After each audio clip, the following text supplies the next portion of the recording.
kung talagang intellectual kang lalaki, hindi ka papatol sa mga ganung babae. Kung ganong kataas ang isang atraksyon ng babae, mas na-e-enjoy nila yung pag-chase nila sa atin. Of course, unang-una, dapat may kaya kang i-provide na hindi kayang i-provide ng karamihang lalaki. Hey! What's up guys? Magandang hapon at makulimlim sa inyong lahat. Ito po, si Suplado Moto. Okay, for today's vlog, let's talk about yung nag-comment sa ating comment section. So si Ropa, may tanong siya, paano daw ba natin malalaman kung tayo ay placeholder boyfriend, or paano niya malalaman kung papunta na siya dun sa pagiging placeholder boyfriend? Ganito, Ropa, lagi ko naman sinasabi sa inyo na dapat ang babae ang nag-chase sa atin, okay?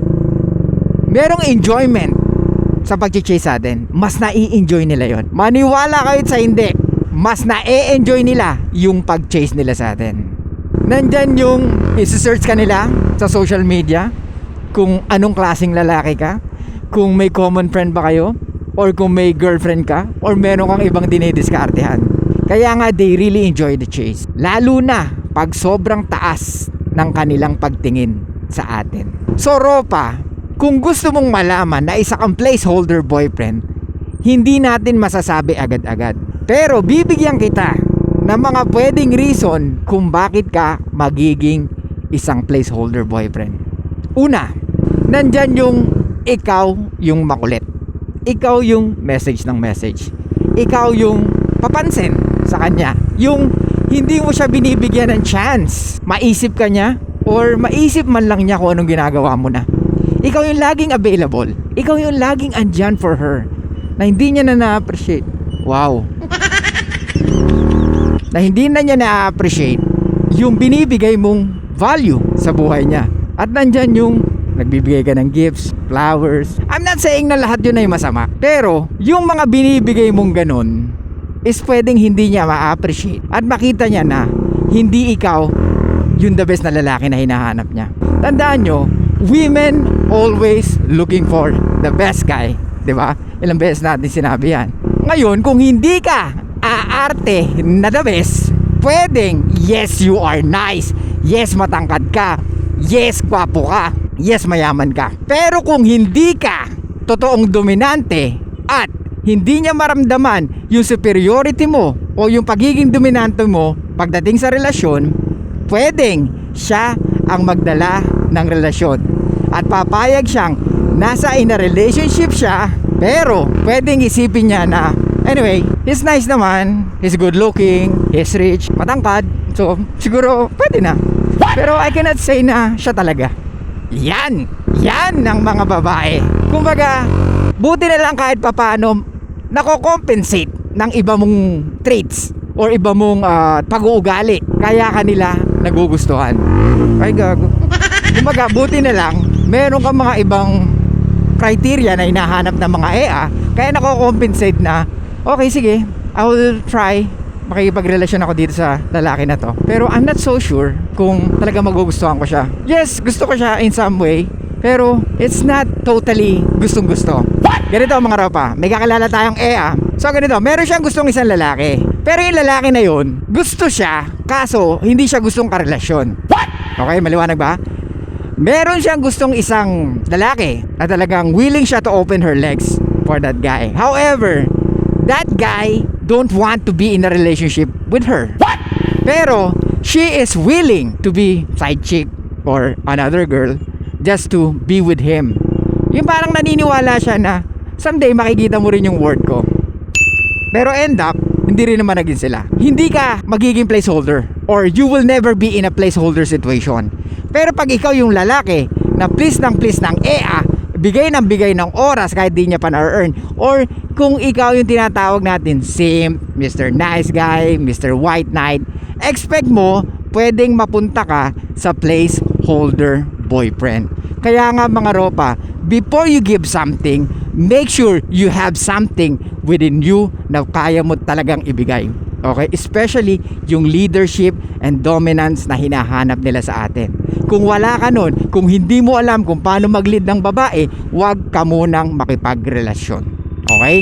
Alamin mong mabuti paano ba maging leader ng isang relasyon. Paano ba maging dominante sa isang relasyon. Paano ko ba mapapractice ang pagiging superior sa relasyon. Of course, unang-una, dapat may kaya kang i-provide na hindi kayang i-provide ng karamihang lalaki. Which is ano yun? Dapat marunong kang mag-approach ng EA, makipag-usap sa EA. You know how to hold the conversation. You know how to hold her interest. You know how to retain women's interest. And especially their attraction. Okay? You know how to increase a woman's attraction sa'yo. So paano yun, bro? Anong gagawin ko? Unang-una, makinig ka, kisuplado mo to. Okay, kung hindi ka masasatisfied sa mga sagot ni Suplado Moto, tsaka ka tumalon sa ibang dating coach or tsaka ka tumalon sa mga nagbibigay ng mga advice paano maging superior, dominante, or paano maging magaling sa pakikipag-usap sa mga babae. Okay? One at a time. Kasi pwede kang ma-confuse. So tandaan mo, lahat ng sinasabi ko dito at lahat ng sinashare ko dito is for you to be a better man. Okay?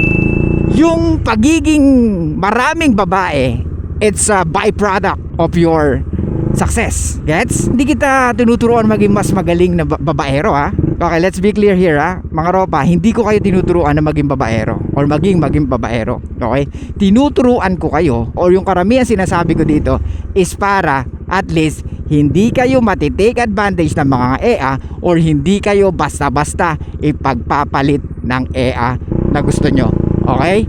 Maliwanag ba yung mga ropa? Baka kasi isipin nyo, si Suplado tinuturuan kami, mambabae lang ng babae. Hindi naman kami tinuturuan how to retain woman or how to retain yung EA namin. Kaya nga, eto nga mga ropa, nililiwanag natin. Gusto kong matutunan nyo how to retain woman's interest. Okay? Lalo na yung kanyang attraction.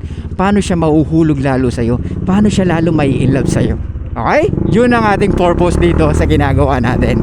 Para at least, hindi kayo ngawa ng ngawa, hindi kayo naiisahan, at hindi kayo nagkakaroon ng agawan sa isang EA na parehas naman kayong ginagamit lamang. May pabrokod-brokod pa kayo. Parehas lang naman kayo magtropa naggagagawan. Walang ganon, ropa. Kasi unang-una, kung talagang intellectual kang lalaki, hindi ka papatol sa mga ganung babae. Okay? Pag alam mo na ginawa na or naging sila na ng tropa mo, huwag ka nang sumausaw pa. Kasi nagmumukha kang tanga. Anong feeling na bumuka ka sa tropa mo? Gusto mo bumuka ka rin sa'yo? Mag-isip-isip ka nga. Ropa, taasan mo kasi yung standards para at least makita mo kung ano yung worth mo at kaya mong ibigay sa isang EA na talagang nag-aasam-asam ng kagaya mo. Ang hirap kasi sa ating mga lalaki, wala tayong standard. And since wala tayong standard, kaya walang EA na nagkakagusto sa atin. Pag walang EA na nagkakagusto sa atin, papatulan natin kahit sinong babae, kahit na ex ng tropa natin. Kasi nga, wala kang naa-attract na EA. Ang kaya mo lang i-attract is yung nasa circle mo. Hindi mo kayang mag-attract ng mga babaeng wala sa school, wala sa work, wala sa circle mo. Kundi, lagi lang naa-attract mo is yung nasa circle mo. Ano ibig sabihin doon? Kumbaga, you don't have any abundance mindset. Di ba? So since ex ng tropa mo or niligawan ng tropa mo, so ano gagawin mo? Habang try ko kaya to? So ganun yung tinatransfer mong energy, ropa. Wala kang options. At kahit saan tingnan, kahit ako yung babae, isa lang makikita ko sa'yo. Wala ka bang ibang options? Niligawan na ako ng tropa mo. Okay lang ba sa'yo yun? Na niligawan ako ng tropa mo? Wala ba siyang sinasabi sa'yo kung anong ugali ko? Isa lang ang nakikita ng babae sa'yo. Wala kang ibang options, ropa. At yun ang nakakalungkot. Kasi hindi mo tinutulungan ang sarili mo na maging magaling pagdating sa pagdiskarte ng mga EA. Okay? I'm not saying ubusin mo yung oras mo sa pagiging magaling sa pagdiskarte ng EA. What I'm trying to say here is, alamin mo yung weakness mo, alamin mo yung strength mo, para at least alam mo kung anong gagawin mo. Maliwanag? So ropa, kung ayaw nyong maging placeholder boyfriend, do the things that can make a man very attractive. Ulitin ko, kailangan mong maging attractive na lalaki. para hindi ka mapunta sa placeholder boyfriend.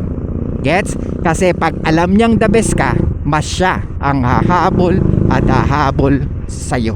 Dahil pag charming ka at attractive ka na lalaki, alam niya na marami kang pwedeng options. At pag alam niyang the best ka, she needs to do the work para ikaw ang i-attract niya.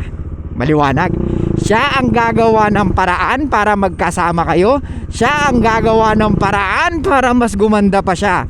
Bibili siya ng magagandang dresses, pabango na mabango, heels na mamahalin, magpapasalon, magpapasexy, bibili ng membership sa gym, magpapatrain, magpapagluta. At higit sa lahat, mag-aaral or pag-aaralan niya kung paano ma-retain ang isang lalaking kagaya mo. Ropa, there's a power of being charming and attractive man. Since they are moved by their emotions and they are dictated by their emotions, kaya mo silang turuan kung paano ka i-retain ang isang kagaya mo nang hindi mo na kailangan pang sabihin. Ito yung sinasabi kong walk the talk. Hindi ka puro talk. Kung anong sinasabi mo, ginagawa mo. Or much better, puro ka walk. Hindi ka puro talk. Okay?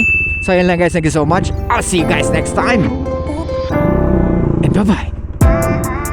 Show love and peace out. Don't settle mga ropa sa placeholder boyfriend.